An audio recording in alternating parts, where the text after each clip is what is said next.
Shalom, kebenaran hari ini 19 Desember 2023 dengan tema Berkejaran dengan Waktu.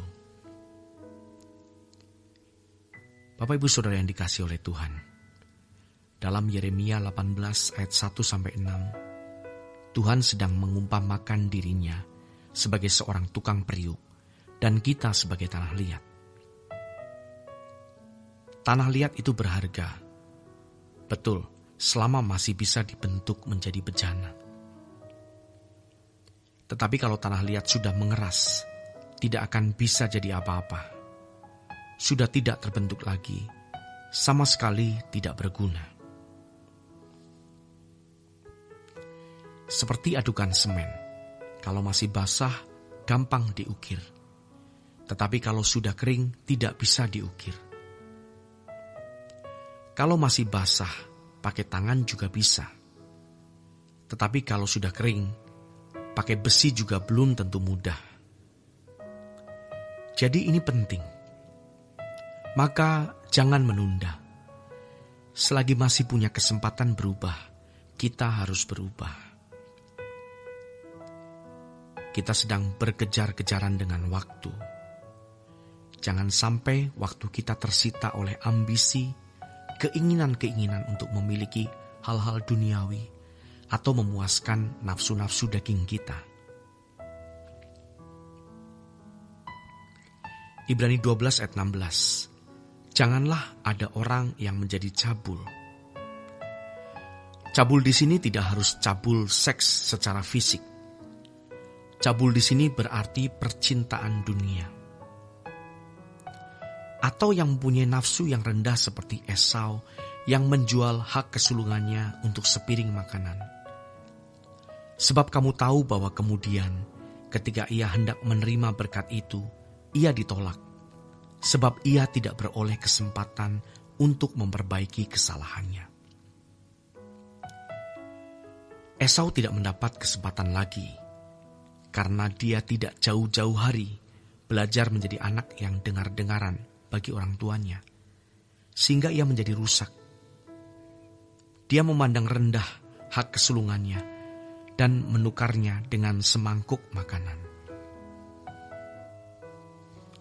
Saudara yang terkasih, dosa itu harus dilihat dari dua perspektif, dua dimensi. Satu, dosa dalam bentuk perbuatan atau perilaku, atau sudah merupakan ekspresi dari kodrat dosanya, sudah menjadi buah, yaitu menjadi perbuatan. Dua, dosa yang merupakan kodrat atau potensi. Banyak orang hanya menyelesaikan sampai dimensi pertama saja, tetapi kodrat dosanya tidak diselesaikan. Kalau kita minta ampun atas perbuatan dosa kita juga harus melihat dan mengakui betapa buruknya keadaan kita ini. Jadi setiap kali kita minta ampun atas perbuatan dosa, sekaligus kita berkomitmen untuk tidak mengulangi dosa itu dengan cara membunuh kodrat dosa ini. Dengan cara apa? Firman kebenaran. Dengan firman yang kita dengar, mengubah cara berpikir, mengubah paradigma kita, dan itu memerdekakan kita. Oleh sebab itu di dalam Roma 1 ayat 16 dikatakan, sebab aku mempunyai keyakinan yang kokoh dalam Injil, karena Injil adalah kekuatan Allah yang menyelamatkan. Dalam Yohanes 8 ayat 31-32, jikalau kamu tetap dalam firman-Ku, kamu benar-benar adalah murid-Ku, dan kamu akan mengetahui kebenaran, dan kebenaran itu akan memerdekakan kamu. Tentu di situ juga ada proses di mana seseorang mematikan kodrat dosa.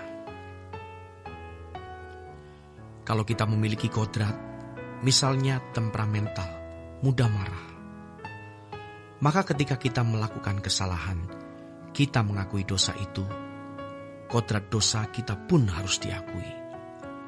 Lalu berusaha untuk waspada agar tidak terulang perbuatan dosa yang sama. Jadi kita bukan hanya meratapi perbuatan dosa yang sudah kita lakukan, melainkan juga meratapi potensi dosa yang masih ada pada kita. Dan kita pasti sadar. Tidak mungkin tidak sadar. Mengubah kodrat dosa sama juga dengan hidup suci, sempurna seperti Bapa, serupa dengan Yesus. Jangan tunda untuk mencapai level ini. Maka sering kita ini harus bercermin pada Tuhan. Jangan bercermin pada manusia. Kalau bercermin pada manusia, kita bisa merasa lebih baik dari mereka. Tetapi kalau kita bercermin kepada Tuhan, kita bisa melihat bahwa kita belum seperti yang Allah kehendaki dan belum menyelesaikan tugas yang Allah titipkan. Yohanes 9 ayat yang keempat berkata, kita harus mengerjakan pekerjaan Dia yang mengutus aku selama masih siang. Akan datang malam di mana tidak ada seorang pun yang dapat bekerja. Jangan menunda. Hari ini kita selesaikan apa yang menjadi tanggung jawab kita. Jangan sampai kita meninggal dunia, kodrat kita belum berubah. Jangan sampai meninggal dunia, jalannya masih belum lurus. Ayo kita mengubah kodrat, karena perubahan kodrat itu lewat proses. Yang membuat rusak kekristenan itu ketika diajarkan kelahiran baru, itu kejadian yang adikodrati, spektakuler, di luar kesadaran orang tersebut. Semua juga perlu proses. Apalagi kalau diajarkan ajaran yang mengatakan Allah menentukan orang-orang tertentu yang selamat dan yang lain tidak jelas nasibnya. Tidak ada tanggung jawab. Harus ada implikasi konkret dalam hidup mengenai kebenaran-kebenaran tersebut. Ada panggilan yang harus dipenuhi. Kita adalah manusia yang bisa salah. Dan kita juga sudah pernah salah. Ke depan jangan berbuat salah lagi. Ayo kita berubah. Kita bertobat. Ingat, penundaan bisa membinasakan. Demikian renungan pada hari ini. Tuhan Yesus memberkati.